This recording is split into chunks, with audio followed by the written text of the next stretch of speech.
Good morning, everybody. My name's Chad, and I'm Miles's dad, and welcome to my story, Growing Up in the Country. Here I am as a teenager doing one of my favorite activities, building a fence.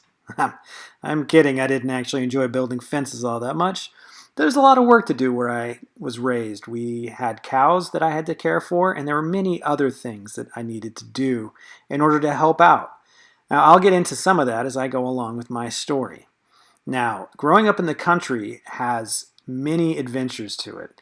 I spent a lot of time in the woods, learning all that I could about the nature around me, from the trees to the soil to the birds to the animals. And one of the funny things about where I grew up is this goes along with building fences, is that a lot of times we would have friends come over and build fences. We'd have a fence building party. But one thing that my dad always ensured would happen is when my friends would come over to play video games, we would have to go out and build a fence. This time, I'm not kidding. It's true. My friend would come over, we would have to go out and dig holes, plant fence posts, fill the holes back in, and even string some wire along. So if you think emptying the dishwasher before doing video games is bad, at least you weren't digging a hole and filling it back in. Now, I grew up in the state of Oregon. Now, I hope that you know where Oregon is, but if you're a little confused with it, I'll help you out. Now, there are 3 states on the western coast of the United States, and Oregon is the one in the middle. It's sandwiched in between Washington State and California. It's a big, beautiful state with lots of interesting and some interesting and famous people. It's home of the Oregon Ducks, the Oregon State Beavers, the Portland Trail Blazers, and your host, Chad Johnson. Now, where I grew up was a small town by the name of North Bend. It was on the southern Oregon coast, and it was right along the ocean. There was a large bay that came into the city. There were lots of ships going in and out, a lot of importing and exporting of goods. Now, the area that I grew up in is right where that tack is placed. And there was an inlet of the bay that rested right at the foot of our property. And the tide would go in and out 4 times a day. The tide would go out twice and would come in twice. It was beautiful. Sometimes it looked like we lived on a lake. Other times there were just these large, beautiful mud flats. You would think, mud flats? Well, I'll explain more about those later. Here is our cow. Now, we never did name her, but we did always just call her Mama Cow. So I guess we did. We named her Mama Cow. And Mama Cow gave us a calf every year. And here she is in 1980 with her very first calf. And the calf would become food for us. We would raise our own cow each year, and in the fall we would have a freezer full of meat. We had lots of our own food that we harvested. Here is the calf with our large Samoyed Snuff. As you can see, Snuff was just as big as a baby cow. He was quite a large dog. Now, a lot of the chores that I had to do included feeding the cows and cleaning the barn. And cleaning a barn is a dirty, smelly job, shoveling poop for hours on end. Now, some of the other jobs that I had to do were filling the barn with hay. Each summer we would go and we would make our own hay. Sometimes we'd cut it and haul it loose, and other times we'd pick up large hay bales. I spent a lot of time with my grandpa getting hay. It was a lot of fun. My dad was a logger, and that meant that we had lots and lots of firewood, and I spent hours and hours of my childhood chopping firewood. Here I am playing on a swing by one of our wood piles. Now, along with having a cow that we raised every year, we also had our own garden. My grandma had this huge garden out on her ranch. We had our own small one at home, but we would also share from hers. In her garden, she had the best sweet corn. She had carrots and peas and beans and tomatoes and on and on and on. And it also had many cats and some chickens as well that would just hang out. And the cats would like to jump out from behind the plants and scare you. They were rascals. But we also harvested berries, raspberries, which are some of my favorites, along with blackberries. My grandma made the best blackberry pie. I miss her, and I miss those pies too. Now, we would also do lots of canning of our own food as well. So in our garage, we were stocked with canned food and freezer full of meat. We would do some hunting and fishing as well. So sometimes there would be salmon and deer as well, along with the cow that we had in our freezers. We always wanted to make sure we had enough food in case we weren't able to make it to town to restock our supplies. And canning food is actually a fun activity. If you've never tried it, you should try it sometime.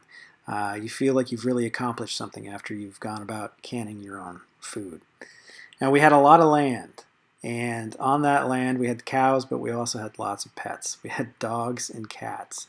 And I love this picture so much because we had a cat that looked just like that, and this dog reminds me so much of my first dog, Zeke. He looked just like that, same smile and everything. And with raising cows, we always had a calf every spring. And calves are like a giant puppy or a giant kitten. If you've ever seen a cat or a dog zoom, running really fast with their tail straight up in the air, getting very excited and a little mischievous, calves do the exact same thing. They like to sprint around the field and hop and bay and make all kinds of funny snorts. They're truly amazing animals. Ducks! That's right, I raised ducks as well. Talk about goofy animals. If you've ever sat around and watched them at the park, you'll understand how goofy they are, and they're even goofier to have at your house. Always getting into trouble.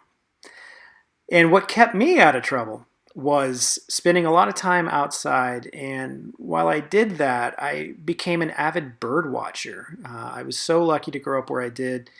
We had all kinds of amazing wildlife, and the birds in particular were spectacular. There were robins and eagles and owls and seagulls, osprey, all types of hawks, and I would spend hours outside tracking them down, making notes about them, and studying them in my bird books. And even still to this day, I do enjoy bird watching. And if you are looking for a new hobby, I suggest maybe checking out bird watching. The birds, they're amazing, little miniature dinosaurs. And this right here is my favorite bird. This is the rufous-sided towhee. It's a cool bird with a goofy name.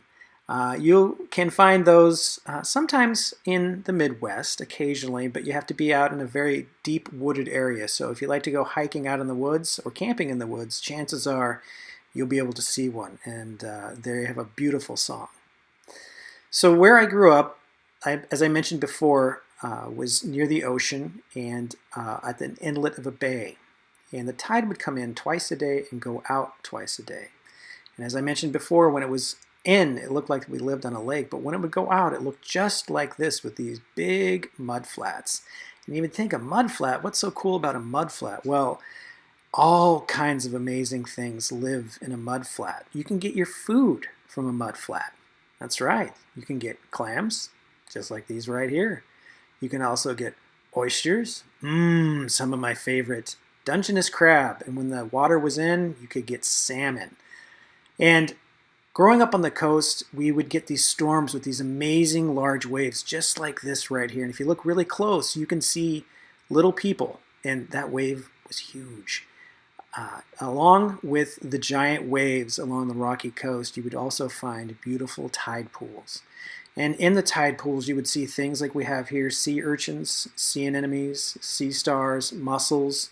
You could find sea cucumbers. You could find all kinds of crabs, octopus, and even one time I found a giant sun star, which is about the size of a basketball and bright orange. And up and down the coast, and on the beaches and on the docks and chasing boats, you would always find sea lions. Look at these two right here. A beautiful couple of sea lions. And they make a lot of noise. And they're a little bit smelly.